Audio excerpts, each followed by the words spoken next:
Hello everyone, welcome to quick tips by Sahil sir YouTube channel. आज है 26 अप्रैल और 26 अप्रैल 2024 से करंट अफेयर के जितने भी महत्वपूर्ण एमसीक्यूज बनते हैं उन सभी को आज के इस वीडियो में डिस्कस करने वाले हैं। साथ ही साथ एडिशनल फैक्ट भी डिस्कस करेंगे जिनसे आप सभी के एग्जाम्स में क्वेश्चन पूछे जाते हैं। So first of all previous class का रिविजन कर लेते हैं। भारत की गीता सभरवाल को अभी इंडोनेशिया में यूनाइटेड नेशंस के स्थानीय समन्वयक के रूप में नियुक्त किया गया है। राष्ट्रीय पंचायती राज दिवस यह भी 24 अप्रैल को मनाया गया है। लोक उद्यम विभाग ने नेशनल फर्टिलाइजर लिमिटेड को नवरत्न कंपनी का दर्जा दिया है। किस मानवतावादी पुरस्कार 2021 से रतन टाटा को सम्मानित किया गया है। त्रिशूल पूरम महोत्सव यह भी केरल राज्य में मनाया गया है। पहला व्यक्तिगत महासागर दशक सम्मेलन यह अभी स्पेन के बार्सिलोना में आयोजित किया गया है।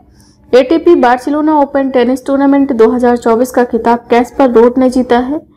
और देखिए जो माइक्रोसॉफ्ट है इसने छवियों को वीडियो में बदलने के लिए VASA 1 AI मॉडल को लॉन्च किया है। 34वां सिंह खिलंग महोत्सव 2024 का आयोजन मेघालय में किया गया है। सिप्री की रिपोर्ट के अनुसार 2023 में सबसे अधिक सैन्य खर्च करने वाला देश बन गया है अमेरिका।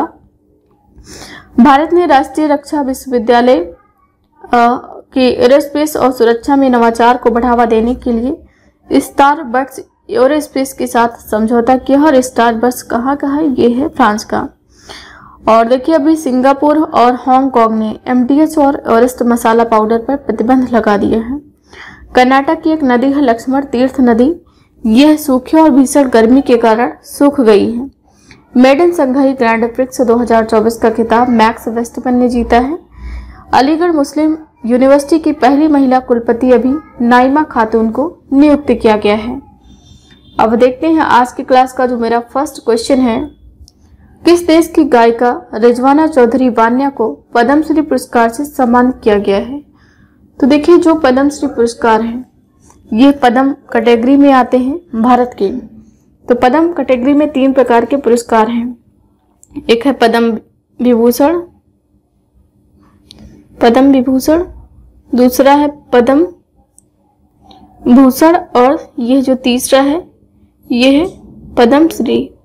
ठीक, तो अभी यह जो तीसरे नंबर का है पद्मश्री, यह बांग्लादेश की जो गायिका है रिजवाना चौधरी वान्या, इनको मिला है। ऑप्शन डी जो है इसका सही जवाब है। ठीक, देखिए 2024 में जो पुरस्कारों की घोषणा की गई थी उसमें 5 पद्म विभूषण, 17 पद्म भूषण और 110 पद्मश्री पुरस्कार हैं। इन पुरस्कारों में 132 जो पुरस्कार मिले हैं टोटल, इसमें 30 महिलाएं भी शामिल हैं। ये फैक्ट आपको याद रखना है। इन पुरस्कारों की घोषणा जनवरी मंथ में की जाती है और ये प्रोवाइड किए जाते हैं मार्च और अप्रैल के मंथ में। बाकी के जो ऑप्शन हैं यदि उनकी बात करें तो देखिए जो सिंगापुर है, सिंगापुर 4 डे वर्क वीक वाला एशिया का पहला देश बना है सिंगापुर। और नेपाल में भी प्रथम अंतर्राष्ट्रीय इंद्रधनुष पर्यटन सम्मेलन का आयोजन किया गया है, प्रथम अंतर्राष्ट्रीय इंद्रधनुष पर्यटन सम्मेलन का। और जो चाइना है, चाइना ने एक नया उपग्रह जिसका नाम है आइंस्टीन प्रोब नाम का एक नया उपग्रह लॉन्च किया था चाइना ने। ठीक है, और देखिए जो बांग्लादेश है राजधानी ढाका है, करेंसी टका चलती है, प्रधानमंत्री है शेख हसीना। बांग्लादेश के राष्ट्रपति हैं मोहम्मद शहाबुद्दीन चुप्पू। यहाँ का राष्ट्रीय खेल कबड्डी है। और भारत जो सबसे लंबी अपनी सीमा है वो साझा करता है बांग्लादेश के साथ 4096.7 किलोमीटर की। सबसे ज्यादा महत्वपूर्ण फैक्ट आपको यह याद रखना है कि जो बिम्स्टेक है, जो बे ऑफ बंगाल के आसपास के देश हैं उनका एक संगठन जिसका नाम है बिम्स्टेक, इसका हेडक्वार्टर बांग्लादेश की कैपिटल ढाका में लोकेटेड है। बिम्स्टेक की फुल फॉर्म आपसे एग्जाम में पूछी जाती है। बिम्स्टेक की फुल फॉर्म है bay of Bengal initiative for multi sectoral technical and economic cooperation. So BIMSTEC की फुल फॉर्म भी आपको याद रखना है। नेक्स्ट क्वेश्चन, विश्व मलेरिया दिवस किस दिन मनाया गया है। तो देखिए जो डे एंड थीम के क्वेश्चन है आपके एग्जाम में पूछे जाते हैं, चाहे फिर वो करंट के पॉइंट ऑफ व्यू से हो या फिर स्टैटिक। यदि आपसे करंट में पूछा जाएगा तो पूछा जा सकता है इसकी थीम वगैरह, और स्टैटिक में भी मिला के पूछ लेते हैं जैसे राज्यों की स्थापना दिवस वगैरह, ये सब पूछा जाता है। तो इसीलिए डेली बेसिस पे जो करंट अफेयर में डे एंड थीम के क्वेश्चन बनते हैं उनको हम इंक्लूड करते हैं। विश्व मलेरिया दिवस, यह अभी 25 अप्रैल को मनाया गया। ऑप्शन डी जो इसका सही जवाब है। एडिशनल पॉइंट की बात करें तो जो थीम है विश्व मलेरिया दिवस की, accelerating the fight against malaria for a more equitable world, यह थीम आपको याद रखना है विश्व मलेरिया दिवस 2024 की। इसका मुख्य उद्देश्य क्या है? तो इस दिवस को मनाने का मुख्य उद्देश्य मलेरिया जैसी घातक बीमारी के नियंत्रण में तत्काल कार्रवाई करना है। मलेरिया जो है ये मादा एनाफिलीज मच्छर के काटने के कारण होता है। जो मादा एनाफिलीज मच्छर है यह अपनी लार्व के माध्यम से प्लाज्मोडियम परजीवी फैलाती है। तो आपसे पूछा जा सकता है कि ये जो है मलेरिया इसका वेक्टर क्या है? मादा एनाफिलीज मच्छर किसके कारण होता है? पैरासाइट जो इसका क्या नाम है? प्लाज्मोडियम। ये आपको याद रखना है। और देखिए भारत सरकार का जो लक्ष्य है 2027 तक मलेरिया को मुक्त करना और 2030 तक भारत को मलेरिया से एकदम से यानी कि जड़ से मुक्त करना। ठीक, ये दोनों जो लक्ष्य हैं भारत सरकार के, ये आपको याद रखना है। अप्रैल मंथ में जो महत्वपूर्ण दिवस मनाया गया उन सभी को रिवाइज कर लेते हैं। 1 अप्रैल को उत्कल दिवस यानी कि ओडिशा राज्य की स्थापना दिवस के रूप में मनाया गया है। 2 अप्रैल को विश्व ऑटिज्म दिवस, थीम है एम्पावरिंग आर्टिस्ट वॉइसेस। 3 अप्रैल को हिंदी रंगमंच दिवस के रूप में मनाया गया है, थीम है थिएटर और शांति की संस्कृति। 4 अप्रैल को अंतर्राष्ट्रीय खदान जागरूकता दिवस के रूप में मनाया गया, थीम क्या है? जीवन की रक्षा, शांति का निर्माण। 5 अप्रैल को राष्ट्रीय समुद्री दिवस मनाया गया है, थीम है भविष्य को नेविगेट करना, सुरक्षा पहले। 6 अप्रैल को विकास और शांति के लिए अंतर्राष्ट्रीय खेल दिवस मनाया गया है। 7 अप्रैल को विश्व स्वास्थ्य दिवस मनाया गया है, थीम है मेरा स्वास्थ्य मेरा अधिकार।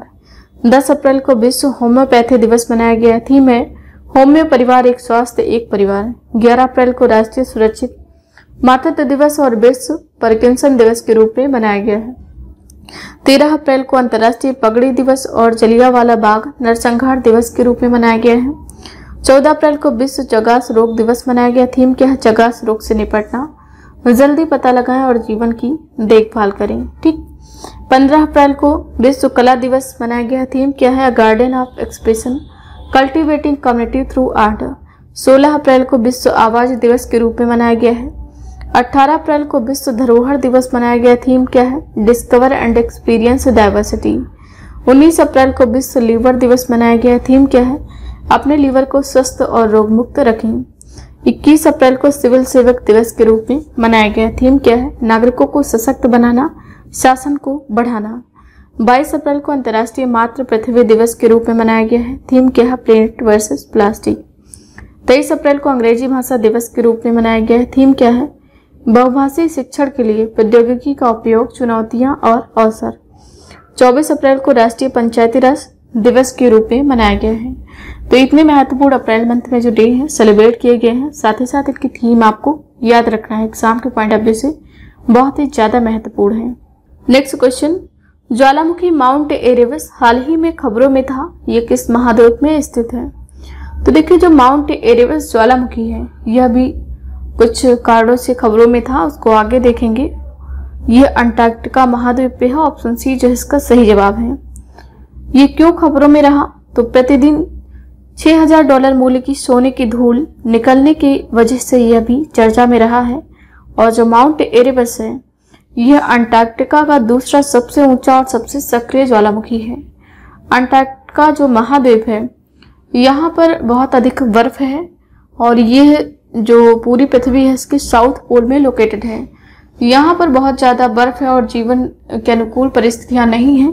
द रीजन बिहाइंड इट कि यहाँ पर कोई भी मानव निवास संभव नहीं है, इसीलिए इस महाद्वीप को निर्जन महाद्वीप के नाम से भी जाना जाता है। ठीक है, और देखिए पूरे विश्व में टोटल जो महाद्वीपों की संख्या है कॉन्टिनेंट की वो 7 है।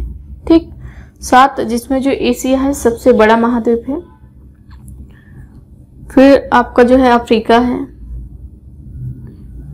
एशिया, अफ्रीका, उत्तरी अमेरिका,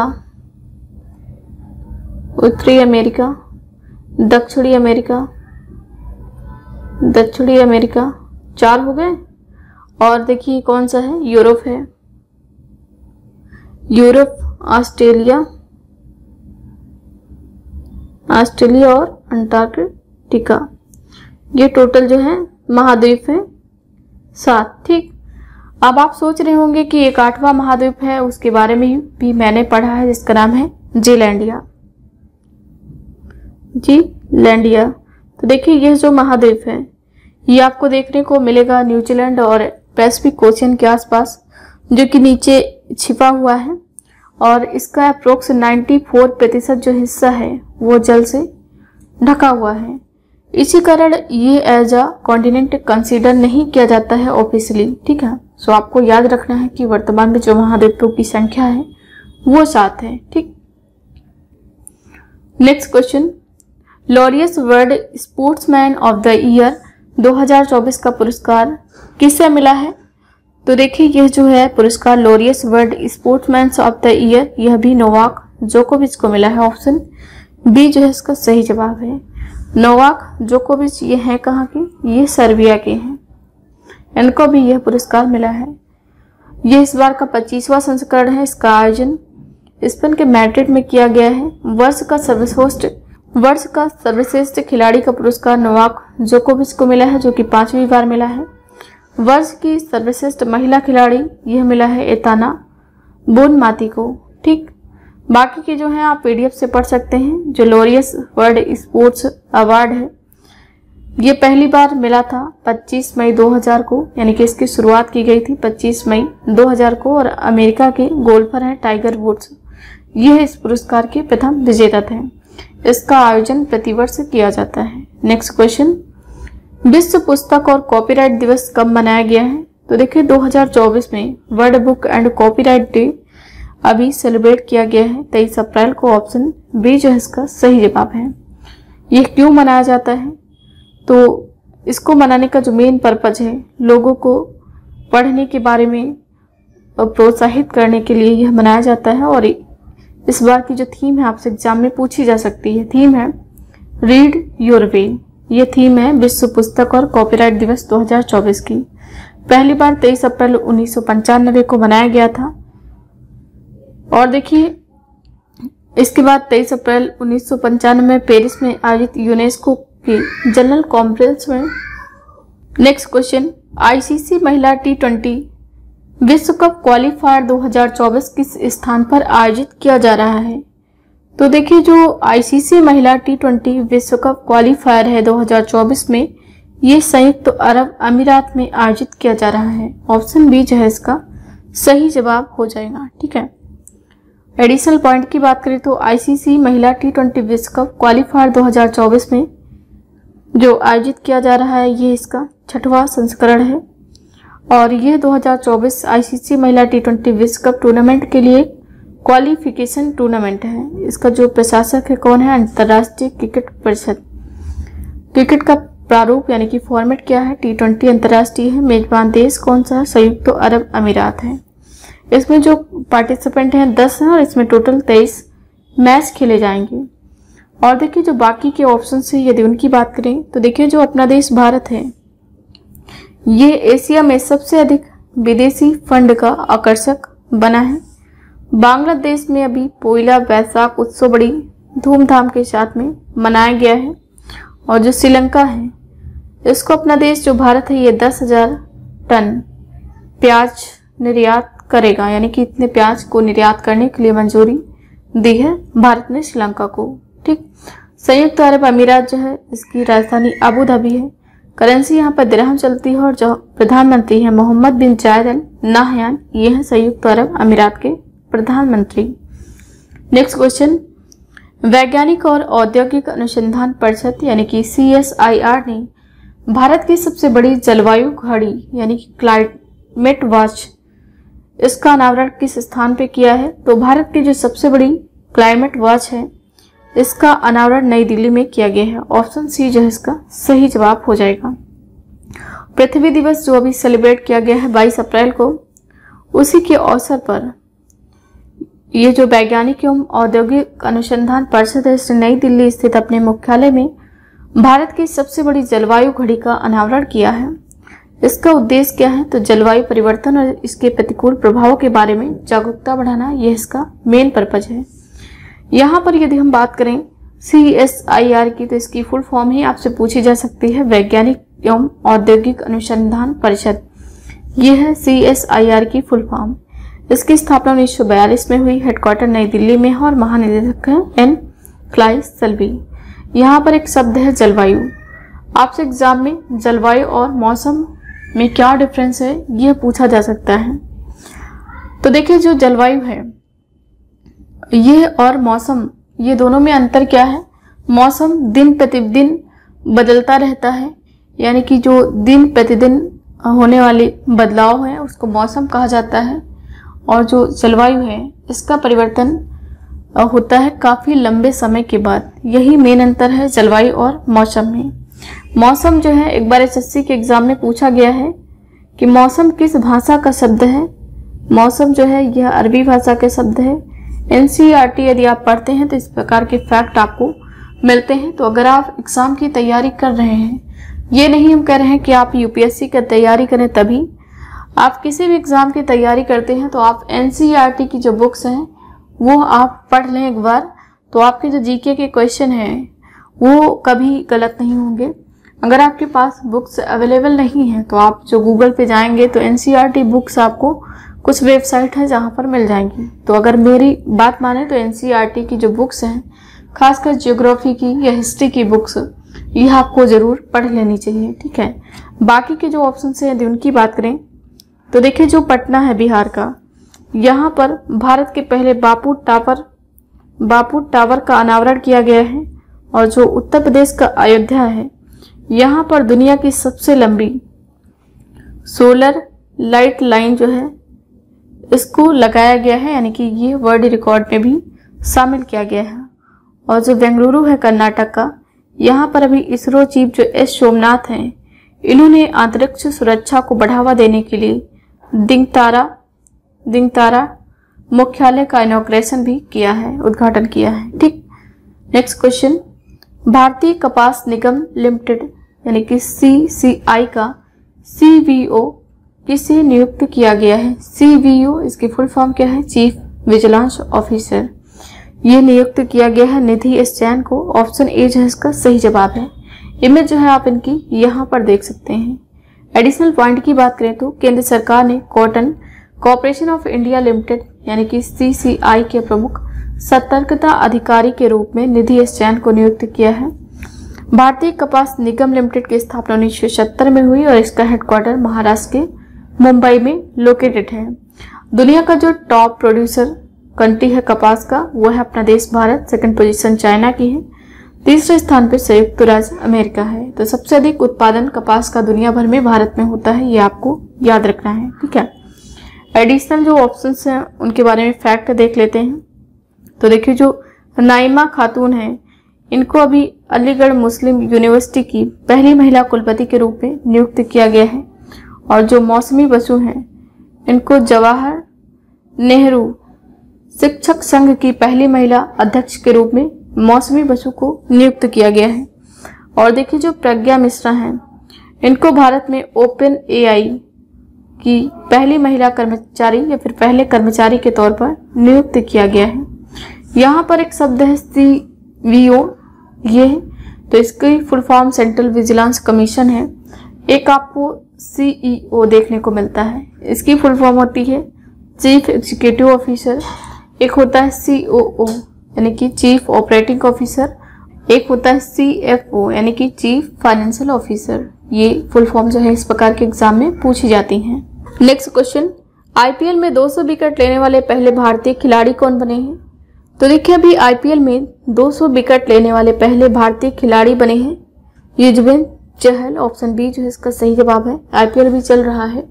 IPL की टाइटल स्पॉन्सरशिप किसके पास में है, टाटा के पास में है, ये आपको जरूर याद रखना है। और देखिए, जो महेंद्र सिंह धोनी हैं, यह 7000 T20 रन बनाने वाले इकलौते विकेट कीपर बने हैं। 7000 T20 रन बनाने वाले इकलौते विकेट कीपर महेंद्र सिंह धोनी बने हैं। और जो रोहित शर्मा है, इन्होंने अभी 250वां मैच खेला है IPL में। तो IPL में 250वां मैच खेलने वाले दूसरे खिलाड़ी बने हैं रोहित शर्मा। और देखिए, जो सुनील नारायण हैं, यह आईपीएल की किसी एक टीम के लिए सर्वाधिक विकेट, आईपीएल की किसी एक टीम के लिए सर्वाधिक विकेट, जो कि विकेट की संख्या 172, यह लेने वाले पहले खिलाड़ी बने हैं। तो ये चारों फैक्ट आपको याद रखना है, ठीक है। Next question, heavenly island of Goa नामक पुस्तक को किसने लिखा है? तो यह जो बुक है हेवनली आइसलैंड ऑफ गोवा, यह लिखी गई है पीएस श्रीधरन पिल्लई के द्वारा। ऑप्शन ए जो है इसका सही जवाब है, जो कि है गोवा राज्य के राज्यपाल। इन्होंने गोवा के टूरिज्म सेक्टर के बारे में लोगों का ध्यान आकर्षित करने के लिए यह बुक लिखा है। इसमें यानी कि जो इस बुक में लिखा गया है कंटेंट, यह गोवा के पर्यटन के बारे में ही लिखा गया है, ठीक। कुछ अदर जो बुक्स हैं उनकी बात करें यदि, तो जो सैम पित्रोदा हैं, इन्होंने द आइडिया ऑफ डेमोक्रेसी नामक पुस्तक लिखा है, सैम पित्रोदा ने। और जो जयनाथ पति हैं, एक मगही उपन्यास है जिसका नाम है फूल बहादुर। ये मूल रूप से जयनाथ पति के द्वारा लिखा गया था, लेकिन इसका अंग्रेजी अनुवाद अभी लॉन्च किया गया है अभय के द्वारा। तो ये भी आपको याद रखना है। एस रमन जो है, इन्होंने एक बुक लॉन्च की है, from a car set to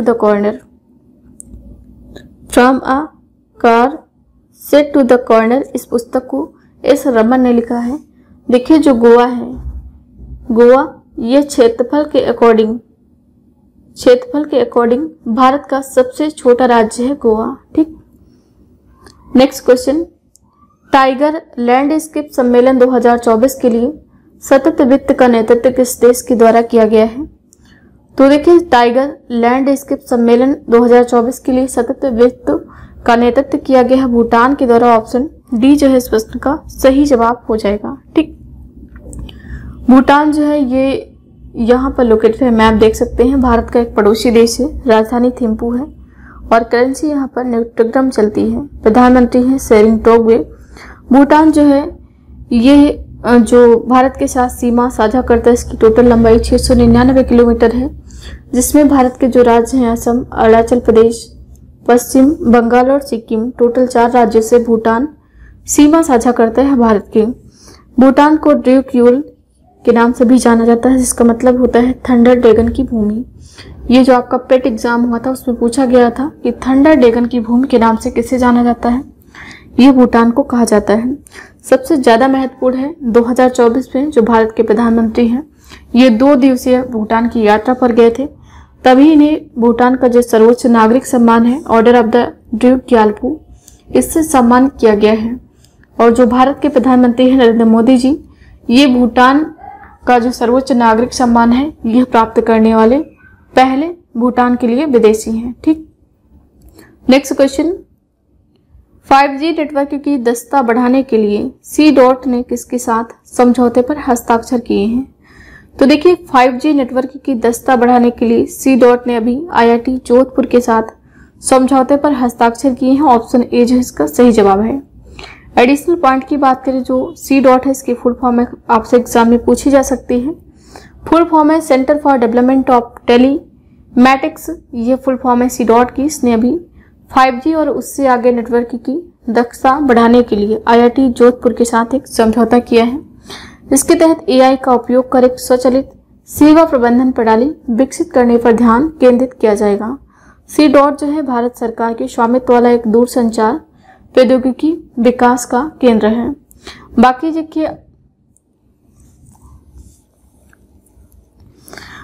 देखिए IIT से संबंधित कुछ करंट फैक्ट हैं, उनको भी डिस्कस कर लेते हैं।